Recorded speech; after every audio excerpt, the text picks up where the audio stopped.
ሰላም የዩቲዩብ ቤተሰቦቼ እንደምናችሁ ሰላም ናችሁ? በያላችሁበት ሰላምና ጤና ተመኘውላችሁ። የለስላሳ መጠጦች የጤና ጉዳትን እንደሚከተሉ አቀርብላችኋለሁ። የዩቲዩብ ቪዲዮ ርዕሱ ነው። የለስላሳ መጠጦች በየቀኑ ስንጠጣ በሰውነታችን ምን ይከሰታል የሚለውን እንደሚከተለው ያለው እንግዲህ የቪዲዮ ዓላማው ለስላሳ መጠጦች፣ ስኳር የተጨመረባቸው ጭማቂዎች፣ የኃይል መጠጦች እና ሌሎች ጣፋጭ መጠጦች በተደጋጋሚ ሲጠጡ ከሚኖራቸው የጤና ተጽዕኖ ጋር ተያይዞ ማስረጃዎችን በቀላሉ ቋንቋ ማብራራት ነው። በዚህ ላይ ነው እንግዲህ የምናተኩረው ማለት ነው። የዩቲዩብ ቤተሰቦች እንግዲህ ይህን ቪዲዮ እስከ መጨረሻው ሰብስክራይብ፣ ሼር፣ ኮሜንት እና ላይክ እያደረጋችሁ እንድትከታተሉ ጋብዛችኋለሁ። ብዙ ሰዎች እንግዲህ ለስላሳ መጠጦችን ከምግብ ጋር በስራ ቦታ፣ በጉዞ ላይ ወይም ደግሞ በመዝናኛ ቦታ ይጠቀማሉ። ቀዝቃዛ ነው፣ ጣፋጭ ነው እና ለአጭር ጊዜ ደስ የሚያሰኝ ስሜት ይሰጣል። ግን አንድ ጥያቄ አለ። ይህንን መጠጥ በየቀኑ ወይም በተደጋጋሚ ስንጠጣ በሰውነታችን ውስጥ ምን ያስከትላል የሚለውንም ማየት አለብን። ዛሬ ስለ ክብደት መጨመር፣ ስለ አይነት 2 ስኳር በሽታ፣ ስለ ልብ የጤና ችግር፣ ስለ ጥርስ መበስበስ፣ ስለ ጉበት የጤና ችግር እንግዲህ ከዚህ ከስኳር መጠጦች ጋር ተያይዞ የሚመጡ ናቸው። እነዚህን በዝርዝር እንመለከታለን ማለት ነው። ይህ ቪዲዮ ማንኛውንም ሰው ለማስፈራራት አይደለም። ዓላማው በመረጃ ላይ የተመሰረተ ምርጫ እንድናደርግ እንድንረዳ ነው። እንግዲህ ለስላሳ መጠጥ ምንድን ነው? መጀመሪያ ከዚህ እንነሳ። በመጀመሪያ ለስላሳ መጠጥ ስንል ምን ማለታችን እንደሆነ እንረዳ። በአጠቃላይ የስኳር መጠጦች ውስጥ መደበኛ ሶዳዎች፣ ስኳር የተጨመረባቸው የፍራፍሬ መጠጦች፣ የኃይል መጠጦች፣ የስፖርት መጠጦች እና ሌሎች ስኳር የተጨመረባቸው መጠጦች ሊካተቱ ይችላሉ ማለት ነው። ችግሩ መጠጡ ብቻ አይደለም። ዋናው ጉዳይ ብዙዎች የሚይዙት የተጨመረ ስኳር መጠን ላይ ነው። ይህንን ነው መረዳት ያለብን። እንግዲህ ለምሳሌ አንድ የ12 ኦንስ መደበኛ ሶዳ ከ10 ማንኪያ በላይ የተጨመረ ስኳር ሊይዝ እንደሚችል ሲዲሲ ያስረዳል። ይህም በግምት 42 ግራም ስኳር ማለት ነው። እንግዲህ የመጀመሪያው ችግር እንግዲህ በእነዚህ ለስላሳ መጠጦች ወይም ስኳር የበዛባቸው መጠጦች የሚመጣ ችግር የክብደት መጨመር ነው።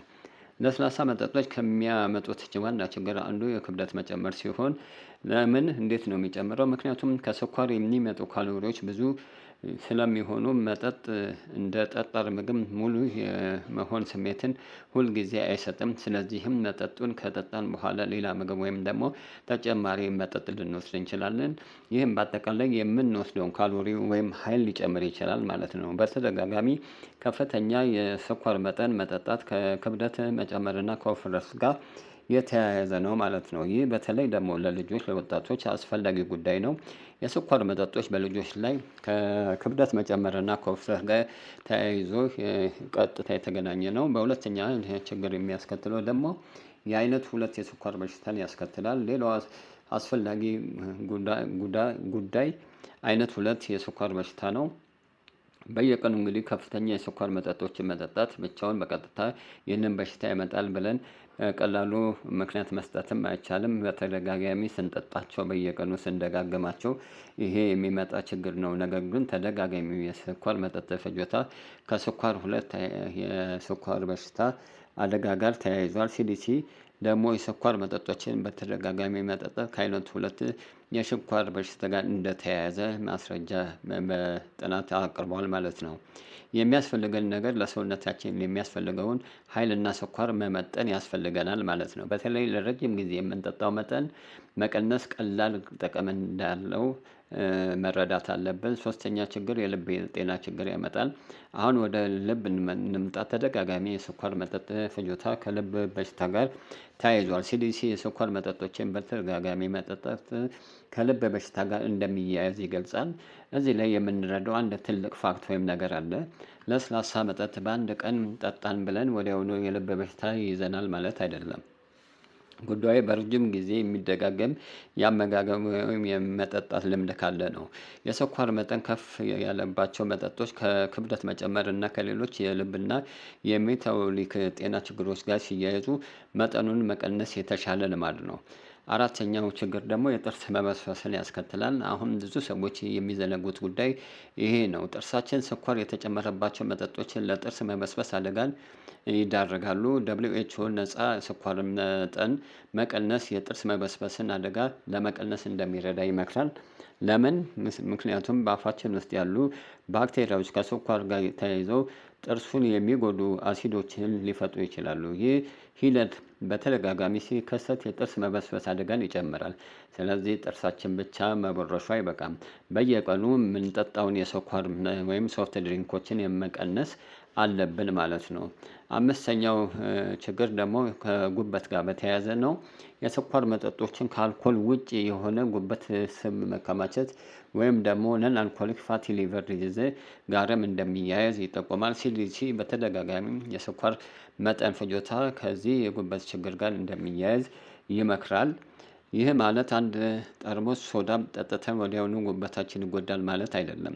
የምንነጋገረው በረጅም ጊዜ የሚቆይ ከፍተኛ ፍጆታና ከዚህ ጋር የሚያይዙ የሰውነት ለውጦችን ነው። በስድስተኛ ደረጃ የተመጣጠነ አመጋገብን መተካት አይችልም።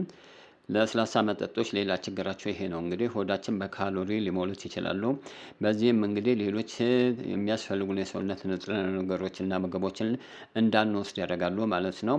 የአፒታይት ስሜታችን ይቀንሳሉ ማለት ነው። ደብሊው ኤች ኦ እንደሚያስረዳው ከፍተኛ የነጻ ስኳር መጠን ብዙ ኃይል ሊሰጥ እንደሚችል ነገር ግን አስፈላጊ ንጥረ ምግቦች በቂ ሳያቀርብ የአመጋገብ ጥራትን ሊያወርድ እንደሚችል ይገልጻል። ይህም ደግሞ ለሌላ ተጨማሪ በሽታ ሊዳረገን ይችላል ማለት ነው። የሰውነታችን የበሽታ የመከላከል አቅምንም ይቀንስብናል ማለት ነው። ለምሳሌ አንድ ሰው በየቀኑ ምግብ ሲመገብ ከውሃ ይልቅ ሶዳ ብቻ የሚመርጥ ከሆነ ተጨማሪ ስኳርና ካሎሪ ይወስዳል ማለት ነው። ሰባተኛው ጉዳይ ደግሞ ልጆች ላይ ያለው ተጽዕኖ ነው። ለልጆች ጉዳዩ የበለጠ ጥንቃቄ የሚያስፈልገው ነው። ልጆች ለእድገታቸው በቂ ንጥረ ምግብ ያለው አመጋገብ ያስፈልጋቸዋል። ስኳር የበዛባቸው መጠጦች ግን ብዙ ካሎሪ ሊሰጡ ስለሚችሉ እና የተመጣጠነ ምግብን ሊተኩ ስለማይችሉ ይህንንም ለልጆች እንግዲህ አመጋገባቸውን ላይ ችግር ስለሚያመጣ ለእድገታቸው ከፍተኛ ተጽዕኖ ያመጣል ማለት ነው። ደብሊው ኤች ኦ በተለይ ለልጆች የስኳር መጠጦች ፍጆታ ከክብደት መጨመርና ከውፍረት ጋር መያያዙን ያሳያል። ስለዚህ ልጆች ከሚጠጡት መጠጥ ጀምሮ የቤተሰብ ልማድን መቀየር ትልቅ ልዩነት ሊያመጣ እንደሚችል ይመክራል። እንግዲህ ምን እናድርግ? አሁን ዋናው ጥያቄ ይህ ነው። ለስላሳ መጠጥ ጎጂ ነው ብለን ብቻ ካበቃን ተመልካቹ ምን እንደሚያደርግ አያውቅም። ስለዚህ ተግባራዊ መፍትሄን እንመልከት። መጀመሪያ ተግባራዊ ልናደርገው የምንችለው ውሃን ዋና መጠጥ አድርጎ መጠቀም ያስፈልጋል። በሚጠማን ጊዜ የመጀመሪያ ምርጫችን ውሃ ከሆነ የስኳር መጠጥ ፍጆታችን በቀላሉ ልንቀንስ እንችላለን። ሁለተኛ በድንገት ማቆም ካስቸገረን ቀስ በቀስ መቀነስ ይቻላል። ለምሳሌ በየቀን 2 ጠርሙስ ከሚጠጡ አንድ ላይ መቀነስ ወይም ደግሞ ከዚያም በቀጣይ ቀናት ተጨማሪ መቀነስ ይቻላል ማለት ነው። እንግዲህ በዚህ መልኩም እንግዲህ ዛሬም 2 በየቀኑ ጠርሙሶች የመጠጣት ልምድ ካለን ይህንን ወደ 1 ከዛም በኋላ ደግሞ ወደ ግማሽ እያደረግን እንደዚህ ማቆም እንችላለን ማለት ነው። ኮምፕሊትሊ ወደ ውሃ የመቀየር ሀቢታችንን በየጊዜው ሰውነታችንን እያለማመድ ነው እንመጣለን ማለት ነው። በሶስተኛ ደረጃ እንግዲህ የምግብ መለያውን ያንብቡ። ማናቸውንም እንግዲህ የፋብሪካ ስኳር የተጨመረባቸውን ምርቶች ብላቸውን ማየት ያስፈልጋል። ስንት ግራም ስኳር እንዳላቸው መመልከት ያስፈልጋል። የሚጠጡትንም መጠን ከተቀነሰው ሰርቪንግ ሳይዝ ጋር ይዛመዳሉ ወይ? ይህንንም ይመልከቱ። እንግዲህ ይሄ የተፈቀደው እንግዲህ በደብሊው ኤች ኦ እንትን መጠን አለ ማለት ነው። ይህንንም አይቶ የተመጣጠነ ሳይዙን ሰርቪንግ ሳይዙን መውሰድ ያስፈልጋል ማለት ነው። አራተኛ ጣፋጭ መጠጥን ከጥማት መፍትሄ ይልቅ እንደ አልፎ አልፎ ምርጫ አድርጎ መመልከት ይገባል ማለት ነው። ዋናው ልምድ ምን እንደሆነ ነው። ደብሊው ኤች ኦ ስለ ስኳር ምን ይላል? ደብሊው ኤች ኦ ለአዋቂዎችና ለልጆች የነጻ ስኳር መጠን ከጠቅላላ የቀን ኃይል ከ10% በታች እንዲሆን ይመክራል። ከ5% በታች ማድረግ ተጨማሪ የጤና ጥቅም ሊኖረው እንደሚችልም ይጠቁማል። እዚህ ላይ አንድ ነገር ማብራራት ያስፈልጋል። ይህ የሚለው ፍራፍሬ ሁሉ መጥፎ ነው ወይም ደግሞ ሁሉም ስኳር ፈጽሞ አትብሉ ማለት አይደለም። የተፈጥሮ ምግቦች እና በመጠጦች እና ምግቦች ላይ የሚጨመር ነጻ ስኳር አንድ አይነት አይደሉም። ደብሊው ኤች ኦ የነጻ ስኳር ትርጉም ውስጥ በአምራቹ ደግሞ በራሳችን የምንጨምረውን ስኳር እንዲሁም በማር ሲሮፕ እና የፍራፍሬ ጭማቂ ውስጥ በተፈጥሮ የሚገኙ ስኳሮችን የተለያዩ መሆናቸውን ያሳያል ማለት ነው። አንድ ቀላል የዕለት ተዕለት ምሳሌ እንደሚከተለው እስቲ አንድ ሰው በየቀኑ ምሳውን ከሶዳ ጋር እንደሚመገብ እንገምት። በመጀመሪያ ቀን ምንም ነገር ላይሰማው ይችላል። በሁለተኛ ቀንም ምንም ልዩነት ላያስከትል ይችላል። ግን ይህ ልማድ ለወራትና ለዓመታት ከቀጠለ በጠቅላላ የሚወስደው ስኳርና ካሎሪ መጠን እየጨመረ ስለሚሄድ ከላይ የገለጽናቸው የጤና ችግሮች ሊከሰቱበት ይችላሉ። ከዚህ ጋር ክብደት መጨመር፣ የጥርስ ችግርና ሌሎች የሜታቦሊክ ጤና አደጋዎችን ሊጨምሩ ይችላሉ ማለት ነው። ስለዚህ የጤና ችግር ሁልጊዜ በአንድ ቀን የሚጀምር በአንድ ቀን የሚታይ አይደለም። ብዙ ጊዜ የቀን ተዕለት ልምዶቻችንን በረጅም ጊዜ ውጤታቸው የሚታይ ነው ማለት ነው። ስለዚህ እነዚህ አይነቱን ጉዳቶችም በዚህ መልኩ መቀነስ እንችላለን። በመጨረሻ እንግዲህ ዛሬ ምን ተማርን የሚለውን እስቲ አጠቃላይ እናየው። አንደኛ ለስላሳ መጠጦች ብዙ ጊዜ ከፍተኛም የተጨመረ ስኳር ይይዛሉ። ሁለተኛ በተደጋጋሚ መጠጥ እንደዚህ አይነት መጠጦችን መጠጣት ከክብደት መጨመርና ከውፍረት ጋር መያያዙን ያስረዳል። ሶስተኛ ከስኳር ሁለት አይነት በሽታ ጋር ይያያዛል፣ ከልብ በሽታ ጋርም ግንኙነት እንዳለው ያስረዳል። አራተኛ የጥርስ መበስበስ አደጋ ሊጨምር እንደሚችል ያሳያል። አምስተኛ ደግሞ ጉበት ጤና ጋር ያለውን ችግር ያብራራል ማለት ነው። ነገር ግን መፍትሄው ቀላል መሆኑን መገንዘብ ይቻላል ማለት ነው። ያው መፍትሄው ላይ እንደተቀመጠው ብዙ ጊዜ ውሃን ይምረጡ፣ የስኳር መጠጦችን ይቀንሱ፣ የምግብ መለያዎችን ያንብቡ እና የዕለት ተዕለት ልማዳችሁ በትንሽ ትንሽ ይለውጡ ወይም ይቀንሱ። ይህንን ነው እንግዲህ የምንመክረው ማለት ነው። ያስታውሱ፣ ጤናማ ኑሮ ማለት ሁሉንም ነገር በአንድ ቀን መቀየር አይደለም።